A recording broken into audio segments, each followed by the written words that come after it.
Hey bestie, welcome back to another episode of Adult Track. I'm so glad you've decided to tune in again to listen to me talk basically about my life.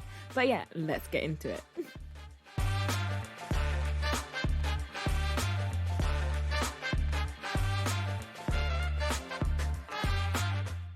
So recently I went through a pretty tough breakup. And to be honest with you, I can barely call it that because it was literally just the first time in a very long time where I felt like I didn't have to question how I felt about someone, and I didn't have to question someone's intentions with me. And that's really rare in this days. So when things eventually took like a sour turn and that euphoric feeling faded and was quickly replaced with doubts, questions, and a lot of nitpicking, it was a really tough pill to swallow. And even now, despite me knowing that it ending was actually for the best, I've been having a really hard time just getting over it. And I've had months to reflect. And I really had to think about why, when I felt that things weren't right, I didn't get up and leave. Because it's not the first time, or the second, or the third. When I like someone, I give them so many chances to basically hurt me. And only when I've been pushed to the very edge and I no longer have the capacity to care anymore, do I actually find the vim to let go. And I know I'm not alone in the boat. We hear it a million times over. We, as women, mentally check out of relationships long before we actually leave. And even though we're aware that it's not working, you know, he's hurt us 1,000 times, he's never going to be the person we met in the beginning, or even just the person they made themselves out to be, we're still sitting there like waiting ducks. Like, they've showed their true colours, they've showed us who they are, but we still give them the benefit of the doubt and grasp onto like these last glimmers of hope, thinking or hoping that things will get better, when we really know in our spirits, like, this is it. Like, it's time for us to get the hell out of here. And I just want to sit and think for a second, because do you know how wild that is? Like, we know we're supposed to love ourselves before we love them. We know that when someone shows you who they are, we're supposed to believe them. So why don't we do it? Like, what is so enticing about that glimmer of hope that keeps us holding on for longer than we should? Like, in this recent relationship, right, I knew it was over a couple of days after he asked me to be his girlfriend, which, yeah, I know, sounds, ridiculous, but I actually don't even know myself. Let's just say something told me that this isn't the relationship that God wanted for me. Like, I remember the day after I got home, I had this huge basket of clothes I needed to pack away. And I'm bad with tidying up sometimes because, you know, ADHD. But this felt really different. Like, I was looking at those clothes and I literally couldn't breathe. Like, I was having a panic attack. In the moment, in the forefront of my mind, I thought that was just because I didn't want to fold my clothes. But in actuality, and in retrospect, it was the fact that I got myself into something that I should not have been in, and I had absolutely no idea what to do. Tell a lie, actually. Because I knew what I needed to do. I just didn't want to do it. Which is exactly the same way I felt about putting those clothes away. But if you don't hear, you must feel. And I learned very quickly that you can't run away from energy. No matter how much you try to convince yourself of anything, energy doesn't lie. My intuition was screaming at me. My anxiety was through the roof, and I just pushed it down. I told myself that it was because I was afraid of commitment, which is absolutely true. But now I'm out of it, I can literally admit that the fears I was facing ran so much deeper. I was afraid of failing. I was afraid of having to start again. And I was absolutely terrified of feeling abandoned.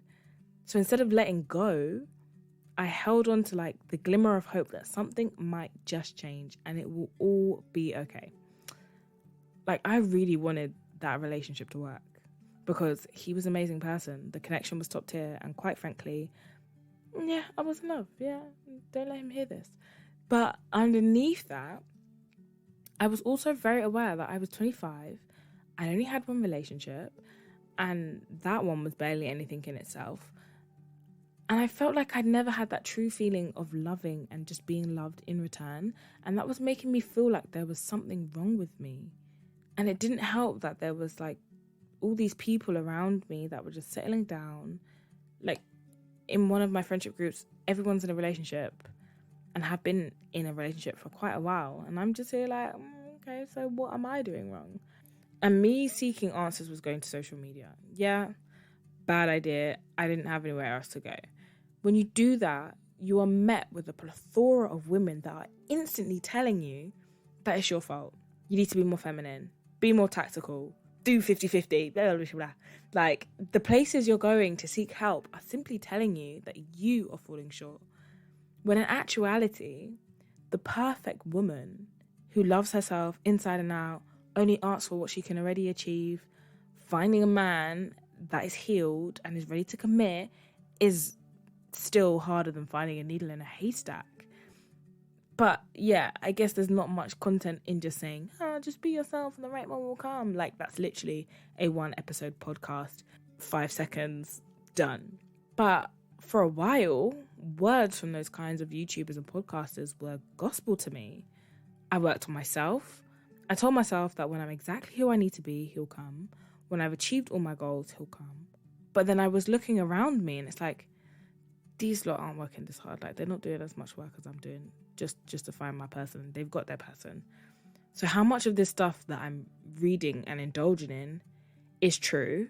And how much of it am I just listening to make me feel like I have an element of control? Now, when I met this guy, I really felt like it was it for me. I'll be real. Like, I'd been doing the work for years. This was the time.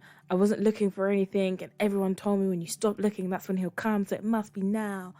I was ready. And he was great. And it just felt like all my hard work was paying off. So when that feeling hit, like, oh my God, this ain't it. I couldn't accept it. Because after all the self-work that I'd done, my relationship now was going to fail. And on top of that, I told my friends, I'm now in with the crew. Obviously, it's not that serious. But like, I showed my family and now I was going to have to go and tell them as well that it was over. Like, already. Like, I just wanted the floor to open up and swallow me. So instead of facing the truth, it literally felt like it was just easier to lie to myself and just put it all on me. I'd heard enough times that I can be ungrateful, my expectations were unrealistic, I'm just being dramatic. So maybe it was just that stuff, you know? And honestly, it brought me comfort because I felt like I was in control. At least if I'm the issue, then I have the power to change things. And a couple of tweaks here and there on his side, everyone will be happy.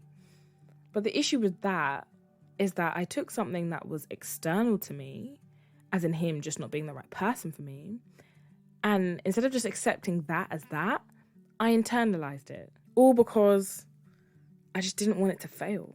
And like, for this fear, my biggest question is, why are we so afraid of things that aren't meant for us failing? Because if we think about it, if it fails, really and truly, it means that we're one step closer to what's truly meant for us. But then in accepting that, you really have to let go. And that's when the fear of abandonment kicks in. I think if I didn't have that, I would leave at the very first red flag. Like, I'm not the most confident girl. I have a lot of insecurities and a lot of reasons to believe that I'm just not worthy of being loved. And I spent a huge chunk of my life trying to prove that that is not true, but not by being myself, by trying to do absolutely everything right so that people have no reason to leave me. Because once you're attached to someone, losing that attachment for someone with a fear of abandonment is like the end of the world is nigh. So instead of getting up and leaving in those situations where I'm now dissatisfied and they're content because I'm being the perfect woman in very strong quotation marks, I literally convince myself that what I'm experiencing is okay. And I might even give them small nudges in the direction of the person that I want them to be, but not in like a, you need to do this, you need to do that kind of way. More in like a encouragement way, which now I'm saying it out loud is probably quite manipulative. But, you know, I just want them to elevate so that we can come to a common ground and I don't have to let them go. The best way for me to explain this feeling is like, you know, when you're a toddler and you get lost in the supermarket and you're running through the aisles in a panic because you've lost your parents. That drive to find them is my drive to make things work. But I guess that's true for a lot of us. That's why we make excuses for them, try to make everything easy for them so they'll stay. We put up with the bad words, ignored calls, bare minimum behavior. And it's all in the hopes that one day they'll change and they'll come through for us. And they'll just do a little something that will show you that they still love you. And it will give you that euphoric feeling similar to that you would feel when you finally found your parents at the bottom of the aisle. And you'll have your little, see, they're not so bad moment. That moment, that feeling of euphoria never lasts. Recognizing that all the big feels, the inability to let go, that feeling of abandonment, it's just my inner child panicking, is a comfort in itself. Knowing that it's just me refeeling those moments when I felt neglected, lost, or unloved, and recognizing that the person that I'm so desperately trying to stay connected to was at some point validating my inner child, making her feel like she was worthy. And she felt like if they go, the love would go too. And she's desperately looking for ways to make sure that that doesn't happen. Like, I don't know how to overcome that, but I know part of it is validating myself first, so that anyone that comes into my life later, their love feels like an addition, not a necessity. Now, I say that, but am I even open to starting again right now? Absolutely not. Like, I am the most single I have ever been in my existence, because if I have to hear about what a man's favourite Marvel movie is again, I promise you, I'm gonna scream, okay?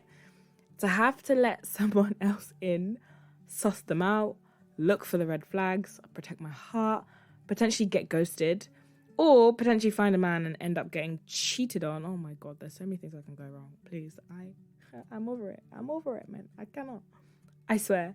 It sounds dramatic, but these thoughts never leave me. Like, the amount of times in my last situation, I was like, let me just stick to the one that I have got, because, you know, he's okay. Like, he's definitely better than what's lurking out there on these streets. Like dating is long. It really rattles me, the amount of personal information I know about absolute strangers.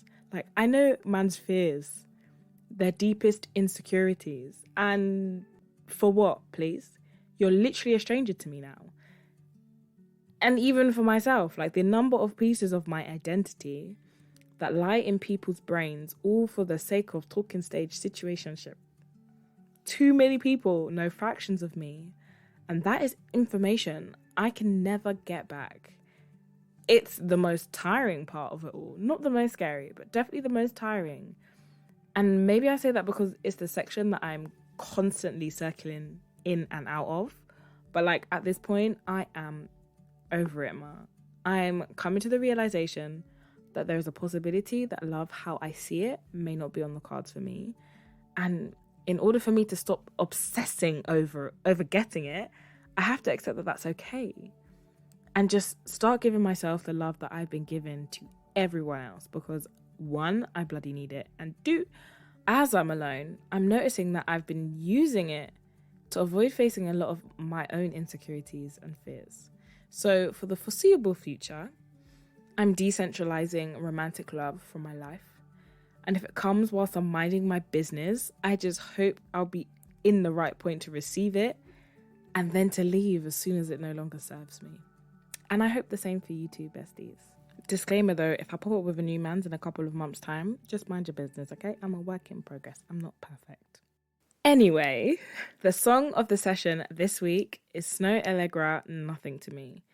Because we need to be having this dialogue with ourselves more often when we find ourselves in situations that are no longer serving us. Staying where we are not appreciated, that ain't it.